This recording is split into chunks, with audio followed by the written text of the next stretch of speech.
And now, from Grid Square Echo Mike 48, this is 100 Watts and a Wire. Well, hello and welcome to 100 Watts and a Wire. My name is Christian. My call sign is Kilo Zero Sierra Tango Hotel. This is the intersection of life and amateur radio. And whether you're a new ham or an experienced op looking to find your people, 100 Watts and a Wire is here to help you provide some quality information, entertainment, and community. And we've got what a crew here today. Steve and I did not dress up for Halloween. I didn't even think it's a Halloween show and we should be doing something. Yeah, I didn't even think about it. I mean, for our listening audience, it won't make a difference. We could just pretend that I'm dressed up like some sorcerer. That's what I'll go with. I'm a sorcerer here for our listening audience, for the people who are here during the live stream, watching us on YouTube right now.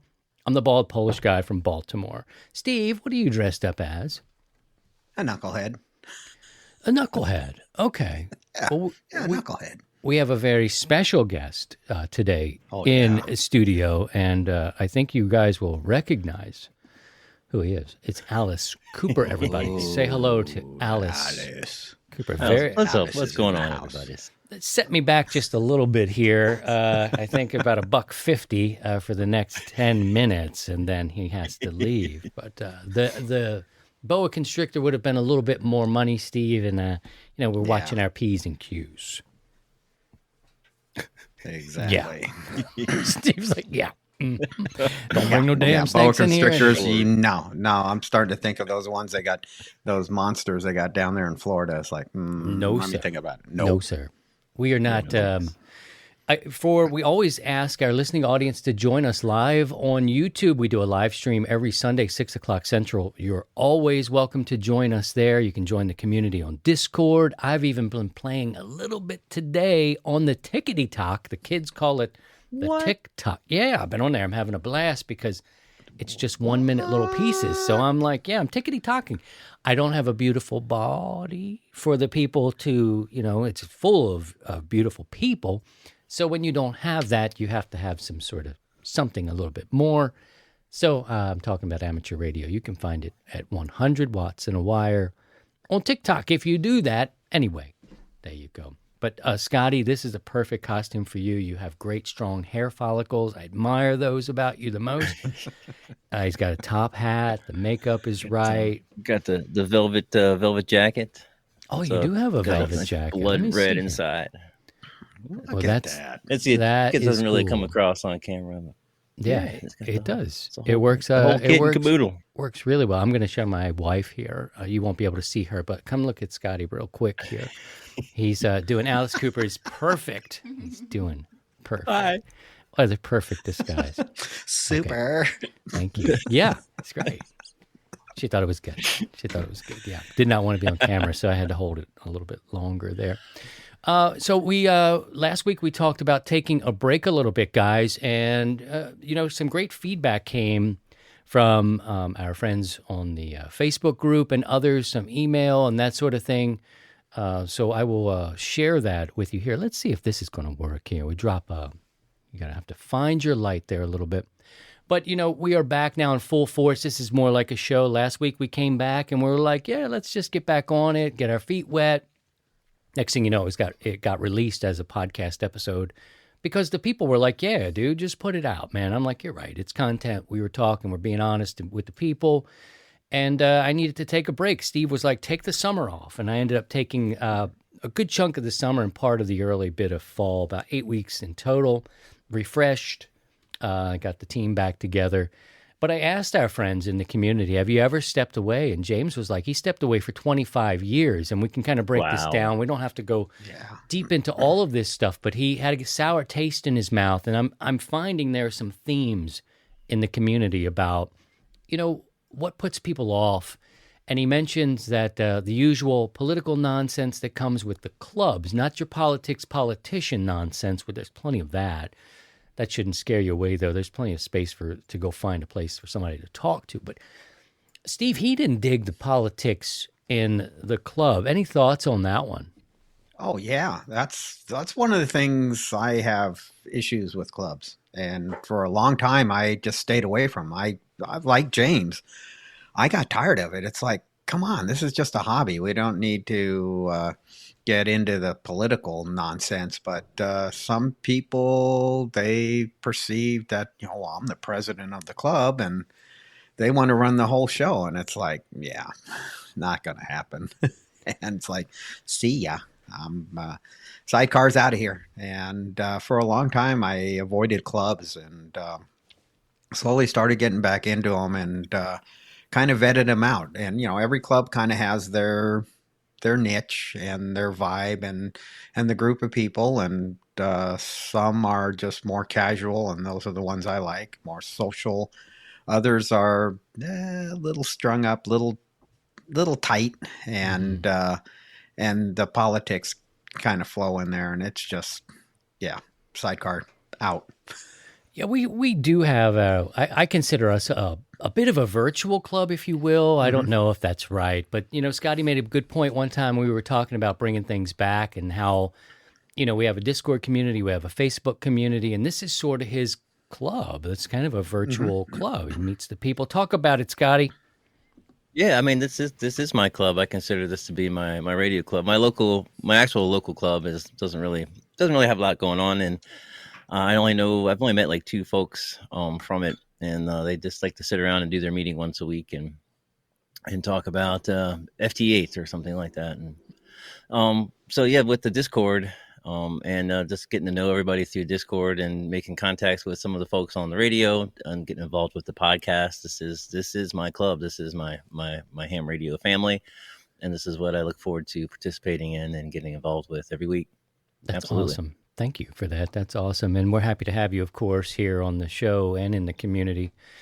Some others that came in, Ken says he's taken off several times when life got in the way. Now he's retired. He's a wintertime ham. We can touch on that a little bit as well. I found that some people put this down in the summertime and they come back when they're in the house more. Did you see that, Steve? Yeah. Oh, yeah, exactly. I mean, if people are going enjoying life and going out, being part of nature and just other interests that they have.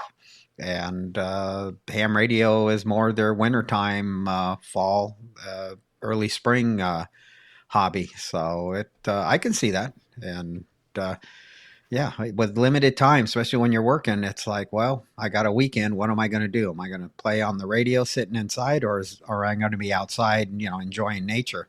Nice thing about it is that you can kind of incorporate the hobby with nature and everything with POTA and SOTA and For sure. a few of the other odds and ends that have now become more popular mainstream in the last few years.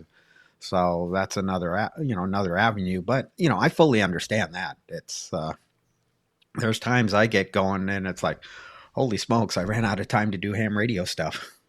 Yeah. And this one seems to pop up a lot, guys. And, I was starting to feel like, I was feeling guilty a little bit. And I think it happens with any time you take breaks from things. You might feel a little guilty for whatever reason.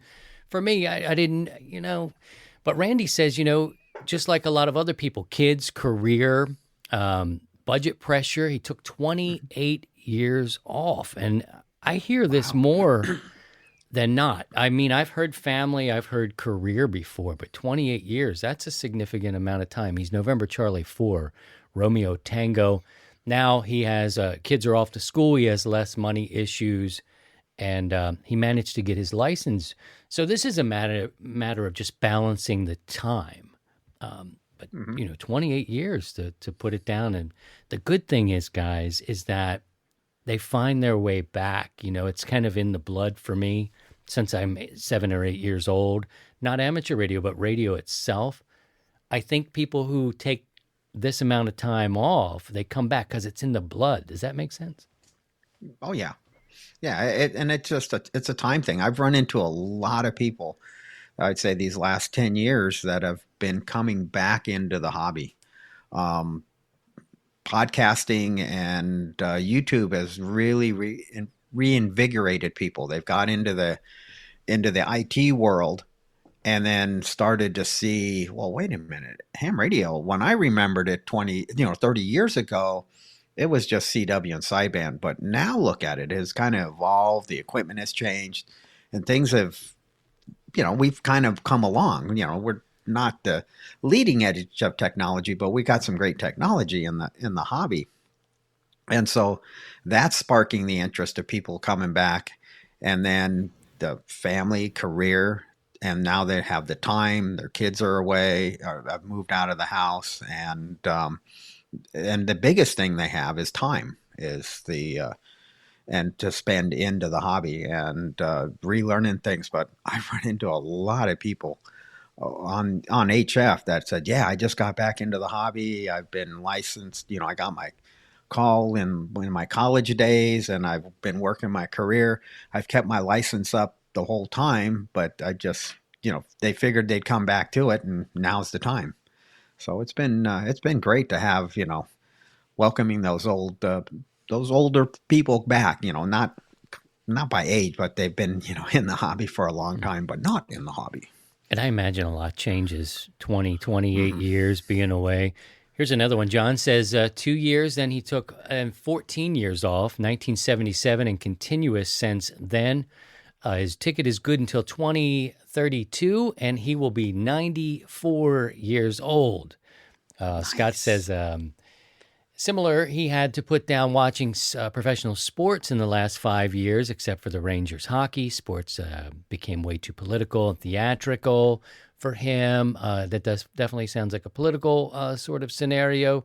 Jerry says he's been a ham for 40 years this fall. He took 21 years off, and he kept his license up. I think that's a very important one there, is to make sure that you keep your license up, because, that sounds like a dread to me. Like, I don't want to have to go back and take that extra test ever again. Like, I gave it all I had. I did it. I don't want to have to go back. So every now and again, I'll look at that thing just to make sure I'm still within. I'm at 10 years at this point, but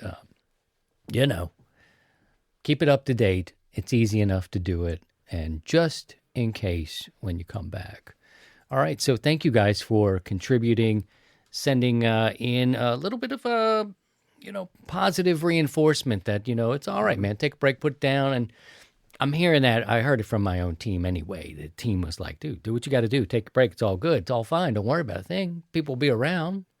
Shoot, they might not even miss that you were gone." And I think that's probably the reality of it. Because they were taking a break too. Yeah, they were taking a break too. I've been taking a break since 2017. I'll go back and start listening to your podcast again. Thanks for letting me know that you were still doing it there, 73s. Yeah.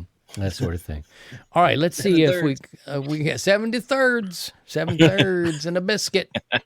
Let's see what we got over here. Let's do a little bit of This Week in... Oh, is that what I wanted to do? I don't think that's what I wanted to do. Did I want to play that? What the hell? I'll play it. This Week in Radio History, October 30th, 1939, guys. One of my favorite people and one of the biggest influences on my early career. I still admire him and read his books and watch his interviews as much as I can. The Mercury Theater performs H.G. Wells' War of the Worlds, and it caused hysteria and even hysteria among listeners of the show. I'm talking about Orson Welles, the mastermind behind War of the Worlds on radio. Freaked people out. They were driving to get their kids out of school, and it was already just a story. They lost their minds on that Theater one. of the mind. He freaked people out. I just love, he was a different kind of guy. He took different paths. He had to fund himself. He did great work. He was, interesting. He did it in radio, television, and theater at a really super high level, and he did it his way. He did it. Sing it with me, Alice. He did it his way. Beautiful, Alice. You still got it. Where's the... Let me fire up the auto-tune plug in here. Hang on a second. We'll get you tuned up, Alice. This is all great. Also, October 30th, 1745, Steve and I were just little dudes back then. Ewald Jürgen von Kleist. He invents the capacitor. Steve, talk about the significance of a capacitor. Boom, put him right on the spot, just like that. Oh, man, yeah. No, there's capacitors. Yes, it's can use for filtering. It could use for part of a LC circuit. How we get resonance, and capacitance is a key factor, along with inductance. So you have the L and the C, and But yeah, it's a big contribution. We wouldn't have our modern RF, AF, audio, and our modern electronics that today without capacitors. I mean, every piece of equipment we have has capacitors in one form or another. We are taking questions later in the show. Some questions have come in. We'll be talking about those as well. If you have a question tonight, we'll be doing some of that Q&A stuff a little bit later in the show. Drop a Q in front of it, and we'll pull it here. Scotty is here, and he'll grab your questions. But first, Scotty, oh, do they still have those special events? Is it too cold now? A lot of folks are aware of the big DX contest this weekend, the CQ Worldwide DX contest, which should be wrapping up here probably within the next 45 minutes or so. What's going on next weekend? We have the CW ARRL sweepstakes is happening November 5th through the 7th that weekend. Get your keys warmed up. I need to work on my CW. And they have the Gunning Jatai DX Worldwide Contest is from Indonesia, based out of Indonesia. That's happening next weekend as well. But and we got some cool special event stations happening here. What do we got here? We have the 47th anniversary of the sinking of the Edmund Fitzgerald happening now through the November 14th. You can get a QSL card. Look up N6YEL on QRZ.com for info on that. And a bunch of Halloween special event stations happening tomorrow. We have, what do we got going on here? W0O from Frankenstein, Missouri will be operating tomorrow from 1900 Zulu until the bands die, he says. Oh, that's interesting. We have the Boo to You special event. KC5BOO out of Cleburne, Texas, having a Halloween special event station tomorrow. And then WA4TRS in Fairview, North Carolina, from atop Bald Mountain, from the cemetery atop Bald Mountain, Halloween nice. Special event station tomorrow. So, yeah, some fun stuff coming up. Wow, thank you for that. It's a lot of stuff going on. I didn't think we'd be doing a lot of stuff because, it starts to get colder. And people start to, hibernate, I guess. But as I found out this week, not everybody is doing, taking time and, getting cold. When I put out there, we're going to talk about winterizing. Our friends in Florida were like, winter? What is this winter? You speak What is of? that? Oh, that's right. We get rain in winter. Rain. But before that, let me go over here. Give the guys a break so they can get a sip of the water. I want to let you know, because Pastor Joe said it's part of the contract now, a way for you to support the show and the content you enjoy is to buy us a cup of coffee. It's as simple as buying a cup of coffee. Go to buymeacoffee.com/my name, Christian Kudnick. You can support the content and the community that you enjoy. It's as easy as a cup of coffee, a series of them if you like, and there's some membership opportunities there too, building some different levels with some interesting access for those. Essentially, let me try this and get Steve-O back up here because he can help me. We're talking about doing some extra special content, but there's some levels where you can support us at like $1 a week. $1 a show, $2 a show, $3 a show. I got to tell them, Steve, and ask for the help, because that's what Pastor Joe in our therapy sessions, he says, that's what you got to do. So any thoughts on that, Steve, about buying a cup of coffee? I actually was purchased a cup of tea out of my ARRL muggy. Oh, that's a great way of, showing your support for us. And you can go by whatever, commitment you would like to partake, whether it's $1, $2 or more. And it helps us defray some costs that are ongoing to keep the show going, the website, and things like that. And we really, really appreciate it. We talked about that advertising. We have, tried that over the years, but now things have, belts are tightening, and so we're kind of looking at you know, viewer supported uh, funding, and we appreciate any and all that that contribute to us. Yeah, $1 an episode or a week, you know, two, three, whatever you want to do. And Pastor Joe was like, I like these levels, but I like to just give in one lump sum. So if I'm going to give $25, you can do that through the cups of coffee type of deal. It's an interesting platform. Steve and I are going to be brainstorming a little bit. We can do one-on-one sessions with members of our community who may need that Elmering. One of the things it's coming out here a lot, and I'll bring Scotty back up because people like to look at his makeup and fantasize about whatever it is, but I'm just going to put him up there. Yeah, I fantasize about his locks. That's ridiculous. All this hair. I forgot where I was going with that. You distracted me, son of a... but anyway, it is an interesting way. We were talking about making additional content. There are ways where we can create one-on-one things. We can even do courses. We can have special live streams just for members and things like that with different topics. So as Steve hinted and as Don is telling us now, you got to make the ask, which is completely true. This is what I'm trying to get through my head. We got to make that ask because, I contact the ham radio folks, but it's a tough time, and it could be getting a little bit tougher as we go down this road. I'm looking for that model where we give you value and it makes sense to you as maybe your virtual club to support it in that way. None of us here are getting paid and making any money. We just want to cover, and that would be cool. So if you feel that you get value from the community, that's all my pitch. And now Pastor Joe will sit me down and give me reasons that I need to do other things in my life or stop doing other things. Maybe we can have a segment, in the confessional with Pastor Joe.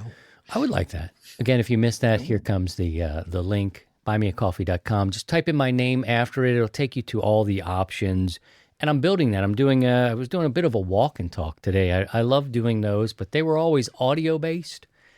And I'm out there in the rain today. So a lot of that stuff made it up on the tickety talk, as the kids call it, the tickety talk.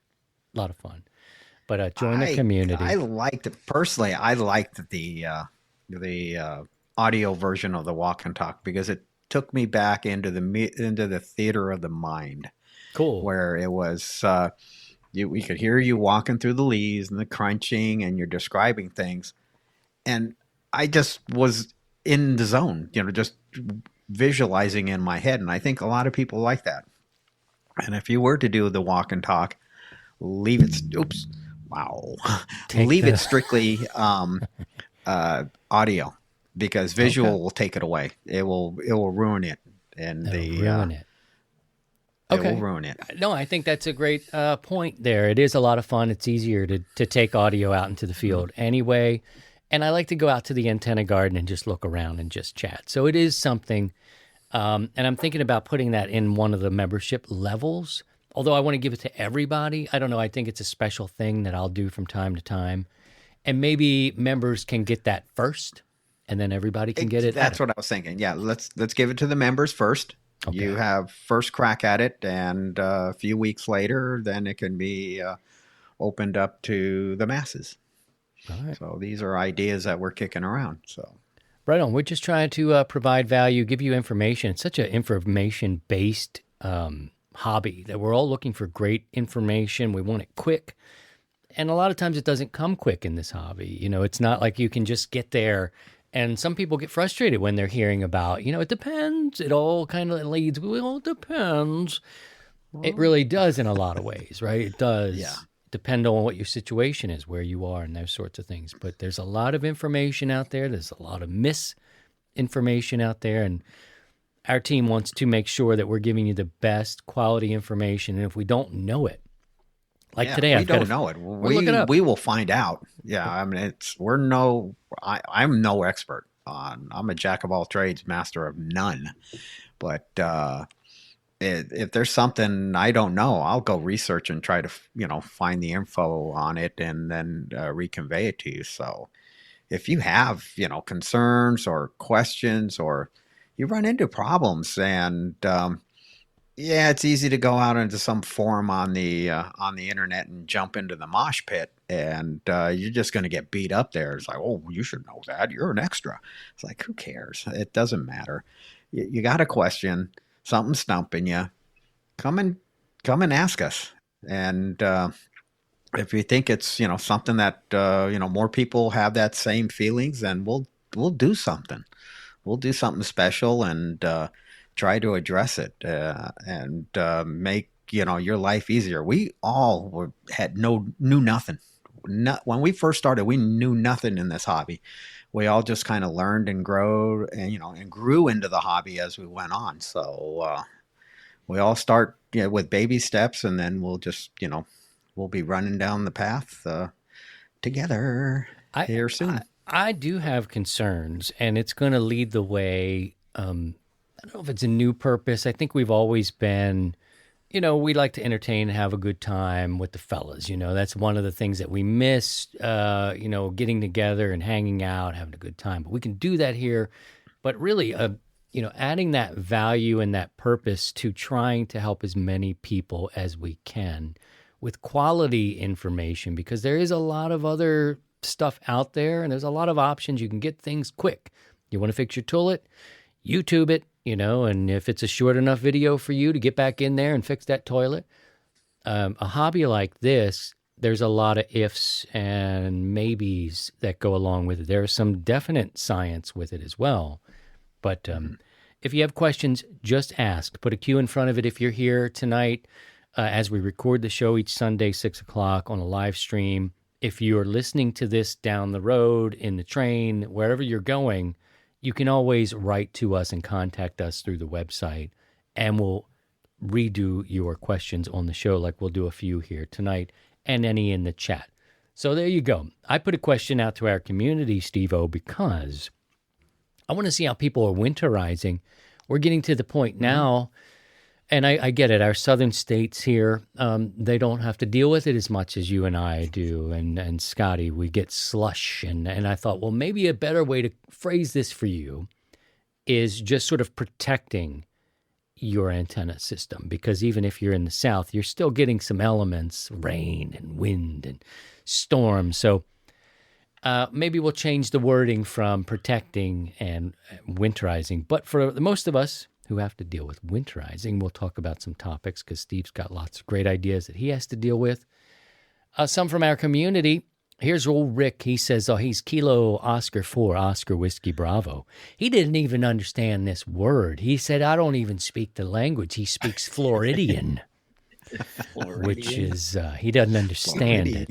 He did give me the wink emoji, so he doesn't have to think about that too much. But for the friends of ours who are in the South where it's warmer, maybe share with us what you do to protect your coax cables, what you do to keep the moisture out, if you will. Adam, I believe, is somewhere near St. Louis here.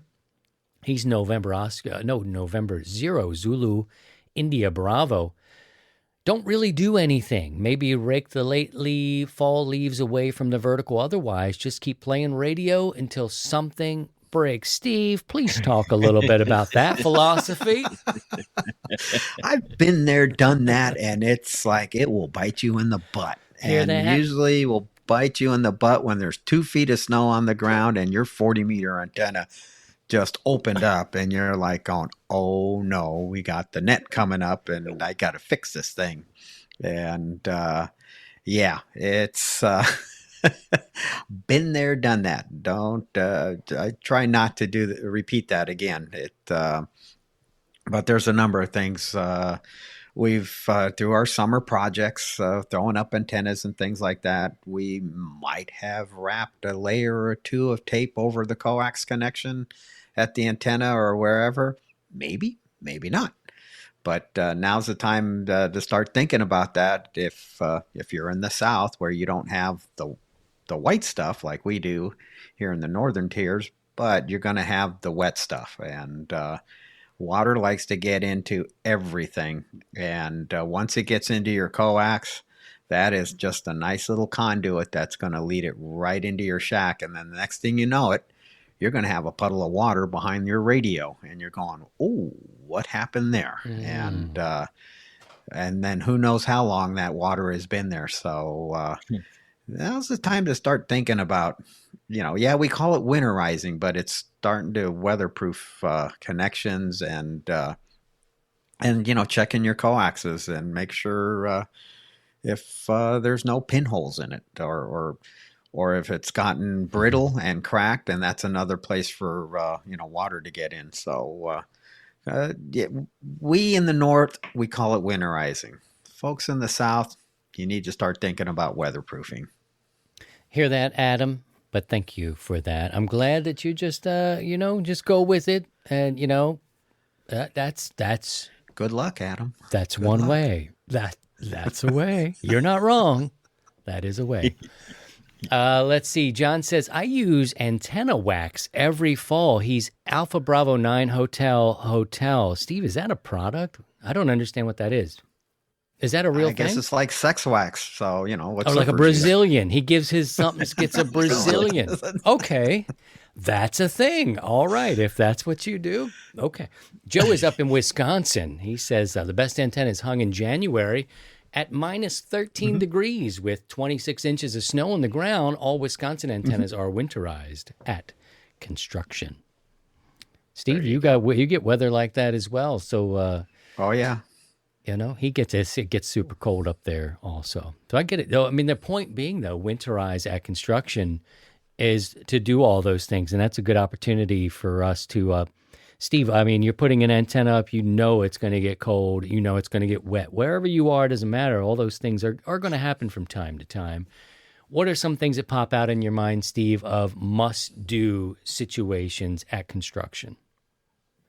Well, sealing up is number one in my book. So sealing up connections because that's a place for ingress of water, and then the next thing is where you're making your penetration into your house, your shack, or wherever this coax cable that's outside is transitioning to go inside, and having a little forethought of the cable run, and then coming down from the eave of the house, and it kind of comes down, and then it just goes right through a hole that you drilled to the side of the building, and then your cable penetrates through the building and then goes inside. Well, the other factor you didn't factor in was that, did you put a drip loop in there, so allow that the water, as it's sheeting down the cable, is going to stay outside instead of just starting to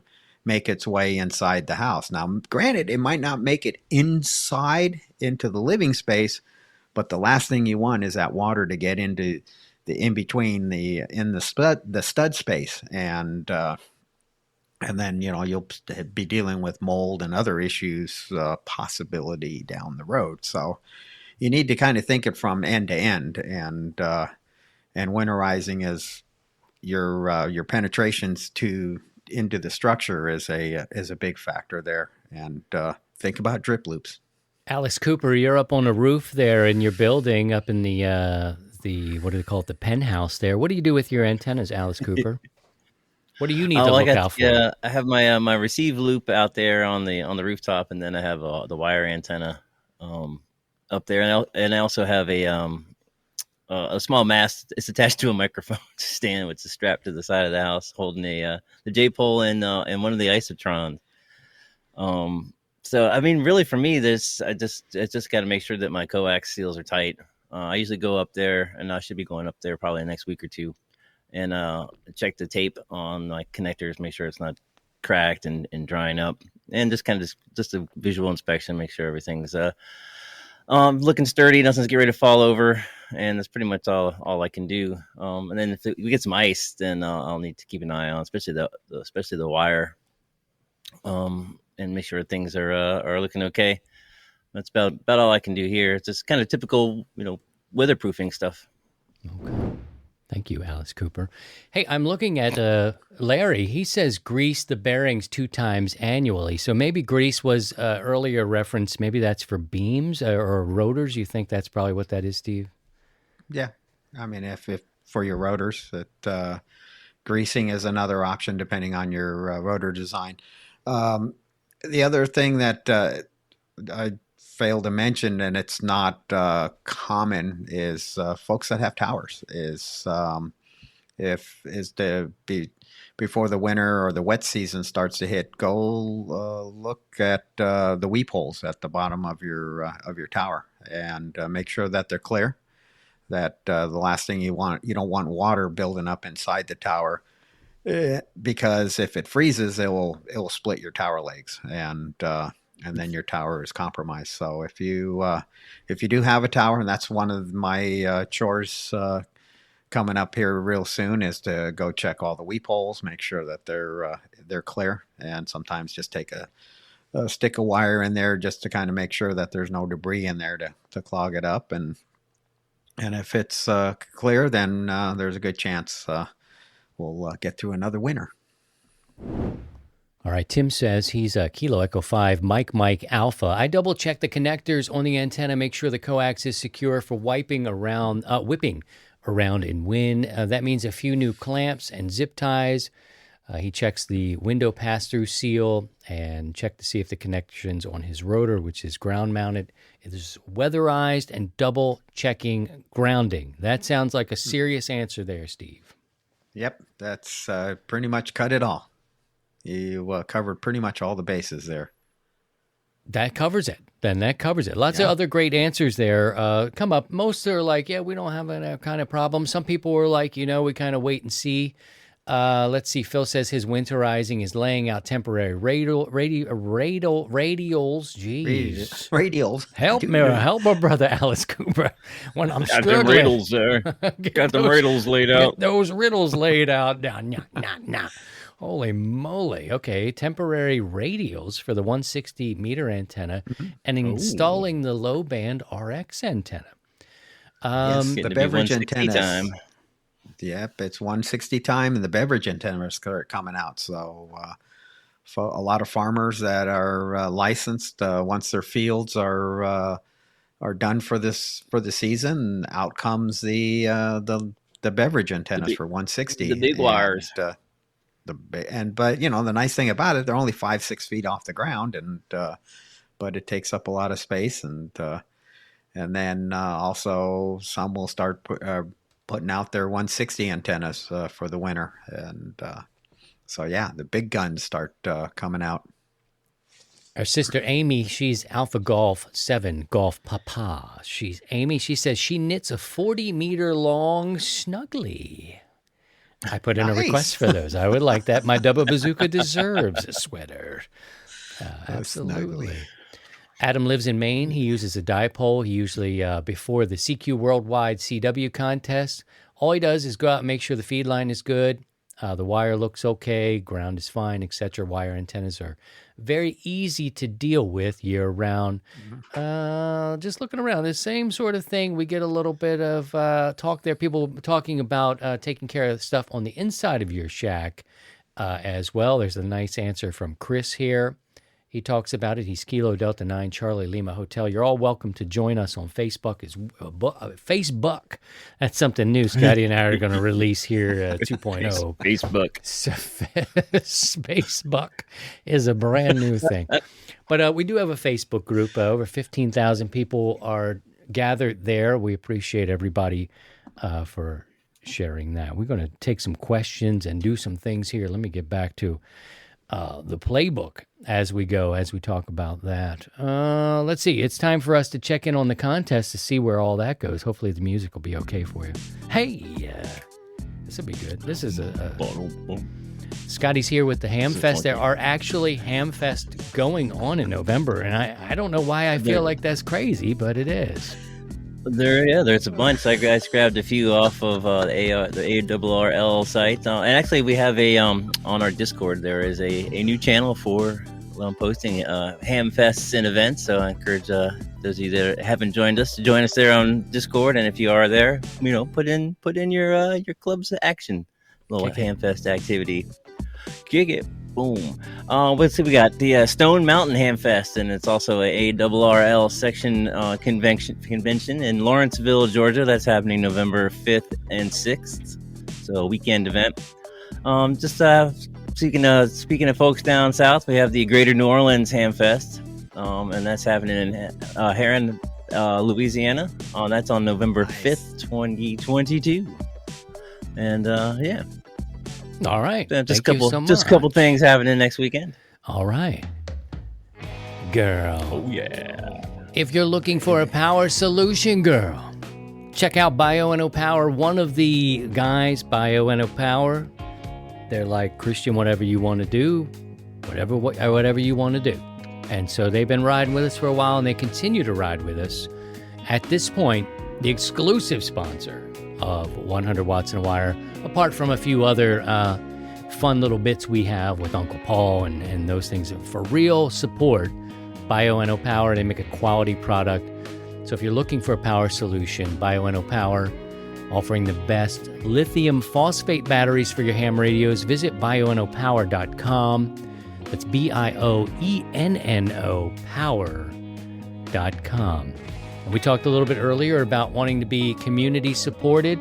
Bioenno Power, luckily, they weren't, when the pandy came, they weren't that affected by that. Some power companies, like our friends at Power Film Solar, they were also not affected by it. Many companies were, as we know. So the power industry, that's interesting, how they did okay. They did all right. But again, let's become community supported no matter what happens to our friends. When they need to take breaks from supporting, you can come and help us out. Steve, you ready to take some questions here? And if our friends in the chat joining us live, again, you're always welcome. Our listeners who are hearing this, if you're available on Sunday, 6 o'clock, we have a live stream. You can subscribe, hit that bell, and it'll let you know when we go live, all those great things. So if you have a question, put a Q in front of it. Scotty will pull those, and we'll all try to tackle them here tonight. These are questions that have come in over time that I've gathered. We have a few of them queued up. And let's start off with this one. Will 18-gauge wire handle 600 watts for an antenna? This is from John. Mm-hmm. Oh, it'll handle it. No problem. We're not dealing with a lot of current there. So now I got to think about it. So 600 watts, and I could pull up a website and get that real quick. Well, go ahead. Let's talk about when do you get in trouble? When would you start getting into a place where it sets off something in your mind, Steve? Like, ooh, that's too much. Well, it's antenna current. So what's going to end up happening is then the wire will heat up and it could turn red. If you got too much antenna current. But at 600 watts, we're dealing with. Let's see. I apologize for this, but I had a link. Do I still have it up? I was concerned about power with the 16 gauge. I had some 16 gauge out in the portable scenario, and I was like, "Ooh, what's going to happen?" Because it's so thin that I just didn't know. Are you getting that with your amp, Christian? No, I was in the field. I figured 100 watts would be all right just about going through anything, but I was going through the thinnest possible wire. I was figuring, I'm like, go real light. I'll put it in a TikTok bag and whatever. And I'll be like, just throw it on my backpack and I'll go. And I never managed to get to that point, but I did have concerns about that. I do know people do 500, 600 maybe out there on their activations. I don't know. What'd you find, Steve? Okay, so for 600 watts, so we're going to cross a 50 ohm load. So we're going to go deal with our basic Ohm's law. So to calculate out current through Ohm's law, it's basically power. It's power over I squared. So nope, that's wrong. It's the square root of power over resistance is the formula. So there's a nice little online calculator. So if we're going to have 600 watts, our RF voltage is going to be 173 volts. So yes, you can get a nice little shock with 600 watts. But we're looking at a current of just about 3.5 amps. And and I think 18 gauge wire is. So then we'll just do a search for current capabilities, current rating of 18 gauge wire, and we'll see what happens. So it comes up with what's the max current for 18 gauge wire is about 16 amps. So and that's going to vary. So we'll just kind of go with the conservative side. So let's say we'll call it 15 amps or something like that. And so your 18 gauge wire for 600 watt radio is or amplifier is going to be fine. It's you'll have no problems. But yeah, you just kind of go back to basics. Basic Ohm's law, and then that will kind of play into it because we're just dealing with RF is nothing more than voltage and current, and we have a load, and so Ohm's law plays into that effect. And there's some great online tools. Just do a Google search and it'll come up. I want to confess that I studied enough Ohm's law to be slightly dangerous to myself, and I have not retained enough of it. That is a question that would come from a guy like me, where I'm like, can I do this? But I think Steve gave you some good insight and sources to look things up when you get a little bit of confusion, because it can get pretty deep. It can go pretty deep in the weeds, and if you're sitting out there trying to figure it out, you might not even get to the operating point. But Steve says you're okay on 18 gauge, 600 watts. Okay, cool. Thank you for that question. We appreciate that. Here comes another. Can you recommend a first handheld for a new technician? This is from Deborah. Hello, Deborah. Welcome to the hobby. Scotty, I think this is yours because your brother is a brand new technician. And I have some opinions, but I would like to... Let's get to him. Go ahead, Scotty. I mean, Alice Cooper. Yeah, I mean, for a brand new technician, probably something definitely dual band, something that does 2 meters and 70 centimeters. I'm not too well versed on the handhelds, what's happening these days. I know my brother was he just picked up a Yaesu, I think it was the FT4, I think it was that we had a viewer on not too long ago. We're doing the 30 days. And he's digging that, and that seems like a pretty cool rig for fairly inexpensive first time HT.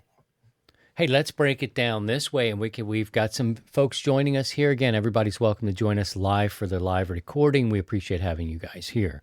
Let's talk about nuts and bolts, right? So first would be your budget, right? So here we are again, and if you're just new to this podcast, whatever form you're finding us, Steve and I go way back saying whatever you can afford is cool. Don't let people get you all twisted up on like the Bofang or the Feng Shui or whatever. What is that? Feng Shui or the Zuwan or Wands. Now I'm naming like characters from old movies, but Wushan. Look, you buy what you can afford. I will tell you a little side piece story here.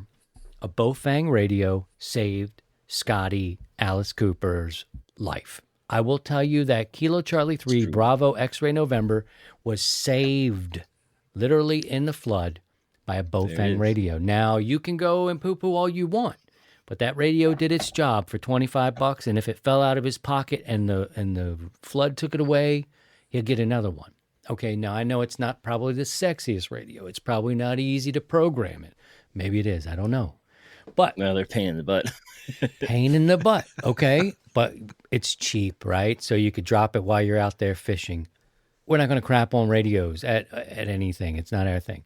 So if that's your budget, cool. Then you look at the next bracket. What is it? 75 to 100, 150, right? Just, I would say first, and I'll pass it off to Steve here, go with your budget and what your budget dictates. And if you figure out where you are on that side, let us know, and then maybe we can help you explore that together. Anything to add additionally to that, Steve? Yeah, the budget is the biggest thing. I mean, that's all. We all factor in the budget for the hobby here. And so then it comes down to, all right, I got X number of dollars. What can I get with X number of dollars? And those will become the features and wow, I could buy one radio here that does this, but if I go over here, I can buy two or three of this Bofang, Wushan, TYT, whatever um, radio, and I can get more bang for the buck. But then on the flip side, there is the operation of that radio. One of the things that I've heard, and I haven't experienced it personally, is programming of a Bofang or some of these inexpensive Chinese radios. It's just the programming style that they have is different than from the big three or four manufacturers of like Yaesu, Kenwood, ICOM, um, Alinco, and a few others. So it those factors come in, but the biggest thing is going to be budget. We only have so much that we budget for the hobby, and if we have multiple hobbies, then we're spreading that hobby budget even thinner. And so getting into the Bowfangs are great. But I personally don't think should be the first radio. I think something a little bit up the stream, like a Yaesu or an ICOM, one of their lower ends, because they're going to be easier to program on the fly. With the Bowfangs or the other Chinese ones, there's a program called Chirp that you can, but that's, you need a computer, laptop, or whatever to do that programming. But if you're out, tooling around, and it's like, and you got together with some ham friends and say, yeah, let's go on to this simplex frequency. If you don't have a program, then you're going to go, well, how do I get there? And having something intuitive, or a little bit more intuitive, is another factor. So it's a tough one. It's the Dodge, Ford, Chevy, Toyota, Nissan. It kind of comes down. They all do the same thing. It's just Yugo. Yeah, the Hugo. Yeah, The Hugo. Mm-hmm. Or if you're really special, the Tesla. The Tesla. Ooh. Fancy. Yeah, so figure out your budget. Fancy pants. Think about what your goals were. When I first got mine, I knew I couldn't work the world. It was going to be a while before I became a general, or at least got on HF, and I wanted to have some D-Star capabilities. I wanted to be able to hear voices from different places. So I ended up saving. And for people, if you need to get on the radio right away, also think about your clubs. If you belong to a club, you might belong to this club now. You are running with us. There could be someone that can help you out. So look for us on Discord and the Facebook, and join us here on Sundays, and we'll try to help work it out for you. Thank you all for that. Deborah, good luck, and let us know how things are going for you. Here's another one. How can I clean up my receive audio on signals near the noise floor? This might be something Scotty could produce a certain sexy kind of video package for us. Scotty, this is an audio type of question. Maybe I will defer here to your expertise in the engineering field. And I know you can't show everything, but generally speaking, thoughts? Yeah, I mean, it's clean up audio, receive audio, and it's near the noise floor. It's a tricky one. That's all one of the things that can get a little tough trying to pull out those stations. There's a couple tricks you can do right on the radio. Pretty common one is to back off your RF gain, and basically just turn the volume down. Your ear can sometimes detect. What's that, Steve? Your volume goes up. You turn the RF gain down, and then you turn up your volume. Yeah. And then you use your RF gain as your volume control. Exactly, and then you can, but having the volume come down, can help you pull out some sounds out of the noise floor. I do that when I'm mixing. Listen at a barely audible level till you set the where I want the vocal to sit in relation to the music, and it works for radio too. Trying to pull out those weak signals, you can hear them a little bit better when you do that.